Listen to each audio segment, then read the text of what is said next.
રૂપિયા હાલો. અલે આખો દાડો શું પૈસા ઝાડ ઉપર બેઠો છું હું પૈસા ને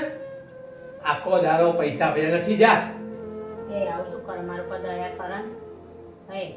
મારા પર દયા કર ને મને 100 રૂપિયા હાલો યાર નથી પૈસા જાને યાર હે તમે જે કહેશો ને એવું બનાવી આપે વખત આવું શું કરો આપણ 100 રૂપિયા ખાલી 100 રૂપિયા લોહી પી ગયા પૈસા તમારી રેકર બંધ નહીં થાય લે मैं झुकेगा नहीं અરે શું છે આ 100 રૂપિયા આલે તો ખાલી માલ મિલકત નહીં લખી દીધી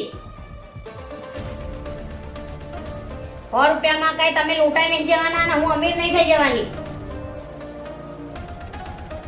100 રૂપિયા આલ્યા છે ને એમાં તો તમે આખી મિલકત લખી દીધી હોય એમ કરો તો જોર હા ખાલી 100 રૂપિયા આલ્યા છે એમાં તો કઈ ગુલામ બની રાખો એવી તો તમે તો વાત કરો છો रुको जरा અલે सबर करो ઓ એ નોટ ફાટેલી હે ये भगवान क्या जुल्म है આવું શું કરો મને આલન બાકા 100 રૂપિયા આલન બાકા આવું શું કરો આગી જા 100 રૂપિયા આલન આગી બાકા જા આવું શું કરો નહીં હે कैसे कैसे लोग रहते हैं यार અલા એ આવું શું કરો આપણને અલે એ પેન્ટ ફાડી મારું તું એ આવું શું કરો આપણને 100 રૂપિયા આલન બાકા આવું શું કરો બકા આગી જા આગી જા હે નથી પૈસા આઈ બકરી દબાવો બરાબર ની